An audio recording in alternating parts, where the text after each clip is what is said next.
Tuhan untuk mengerti setiap rencana-Mu dalam hidup kami ya Bapa. Ajarkan kami setia Tuhan dalam mengiring-Mu sumber hidup kami ya Bapa. Terima kasih Yesus. Kami mau berserah penuh hanya padamu ya Bapa.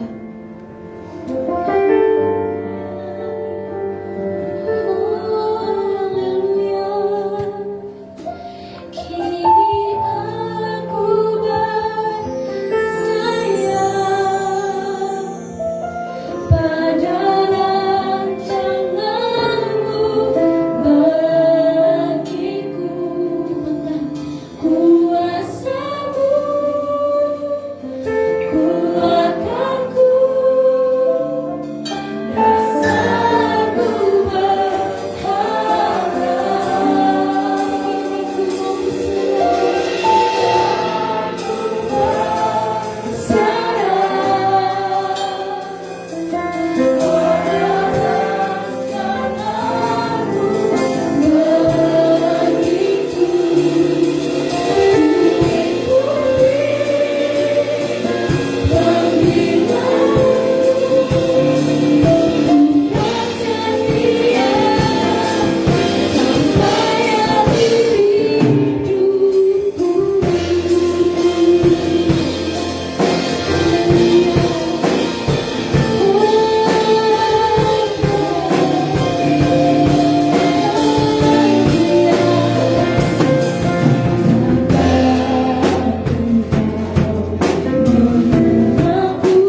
Terlalu besar kasih-Mu Bapa, pengorbanan yang Kau berikan bagiku. Terlalu mahal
darah-Mu Yesus, menebus kehidupan kami, membuat kami Tuhan memperoleh hidup di dalam dunia ini dan nantinya di surga yang kekal.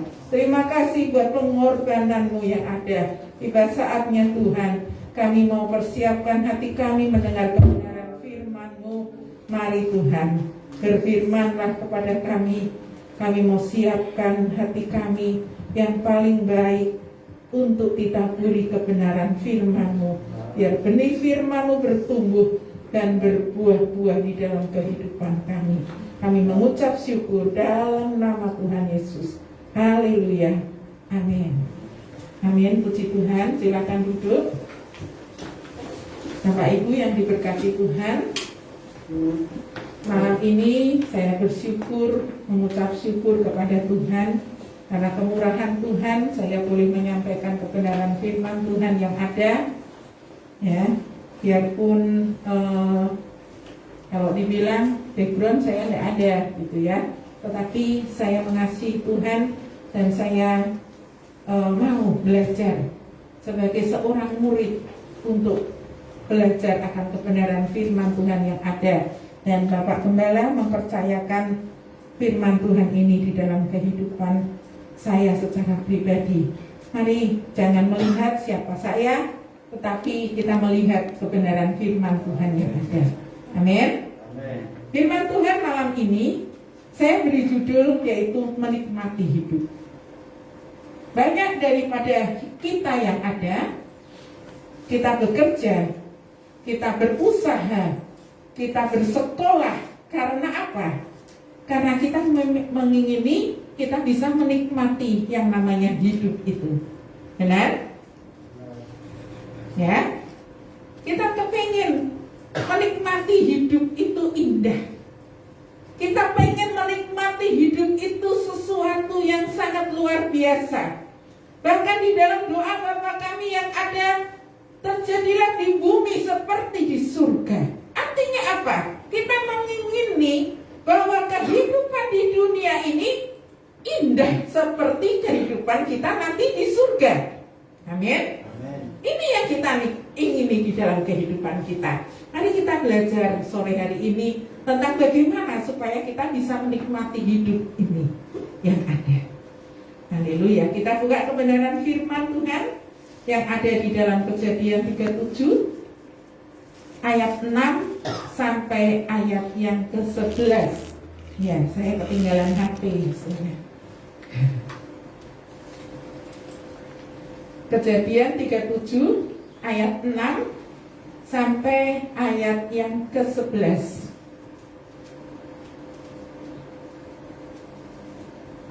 Sudah ketemu Bapak Ibu?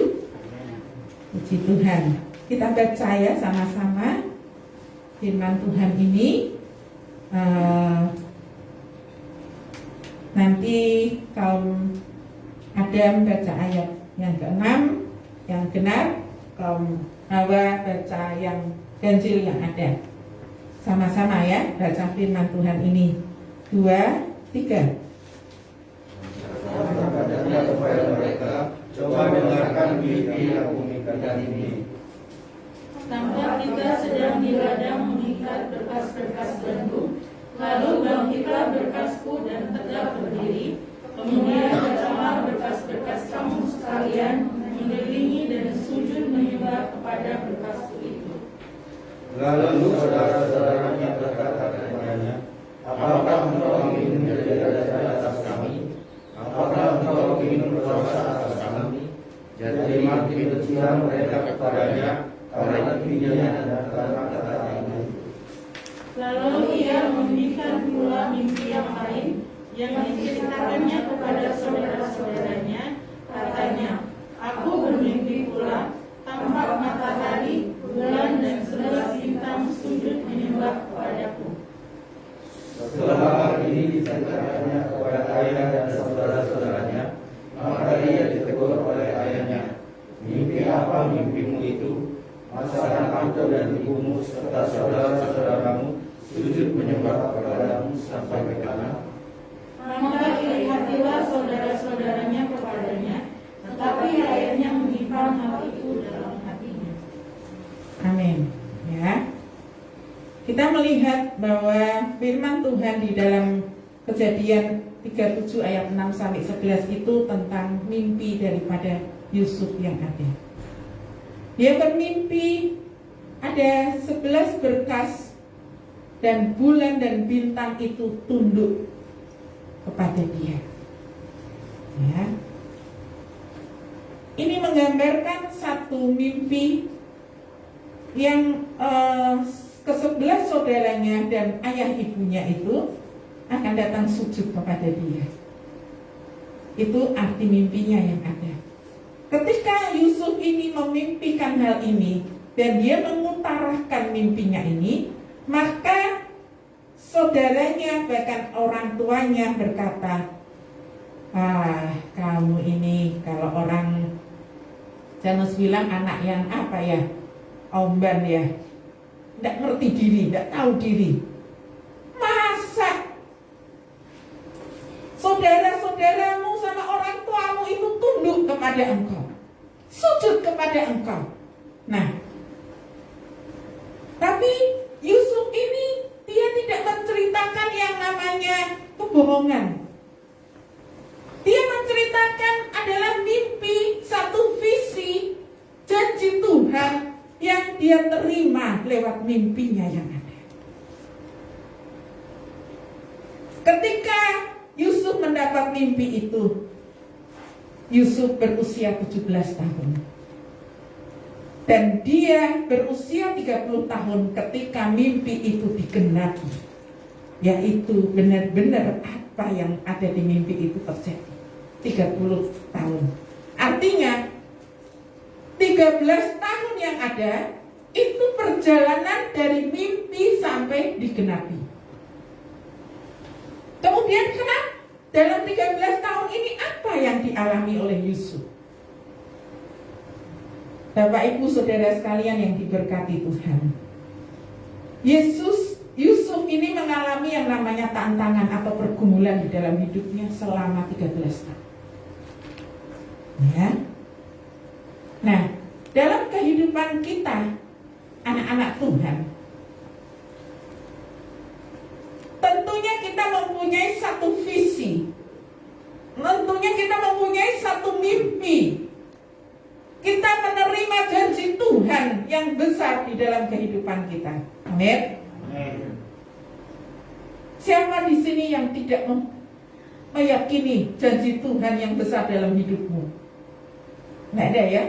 Semua Tuhan memberikan janji yang besar dalam setiap hidup kita. Namun untuk mencapai yang namanya janji Tuhan itu, kita akan mengalami yang namanya tantangan.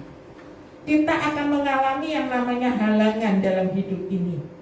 Tidak ada yang kita dijanjiin Tuhan langsung besoknya terjadi. Mungkin ada, tapi waktunya Tuhan itu tidak sama kemauan kita. Seperti Yusuf ini, 13 tahun dia menunggu janjinya Tuhan. Nah, tantangan tersebut ya, itu bisa berasal dari dalam dan dari luar. Dari dalam itu dari mana? Dari diri kita sendiri, terutama dari diri kita sendiri. Kemudian bisa dari keluarga kita, kakak adik kita, saudara kita, orang tua kita, sahabat kita. Ya, itu satu faktor dari dalam yang ada. Seringkali kalau kita mengatakan aku mau berubah misalnya, ya, saya diberi satu visi oleh Tuhan untuk saya melayani. Oleh sebab itu sebelum saya melayani, saya harus membenahi diri saya. Saya harus berubah. Ketika kita mengutarakan hal tersebut, seringkali kita dianggap sok lo, gitu ya, sok-sokan lo, sok suci ya, gitu ya. Nah, kita dibilang sok rohani, sombong kamu juga masih suka ini itu. Memang iya sekarang, tapi aku mau berubah. Ketika Tuhan memanggil aku mau berubah. Tetapi kadang lingkungan kita, sekitar kita ini ngomong sombong kamu, gitu ya, suka mematahkan semangat kita yang ada. Nah, dikatakan Daud ini dikatakan tidak tahu diri, suka menghayal, banyakkan tidur, mimpi terus yang tidak benar, gitu ya. Kemudian faktor dari lingkungan yang ada. Di sini saya mencatat ada beberapa faktor lingkungan yang ada. Yang pertama dari finansial yang ada.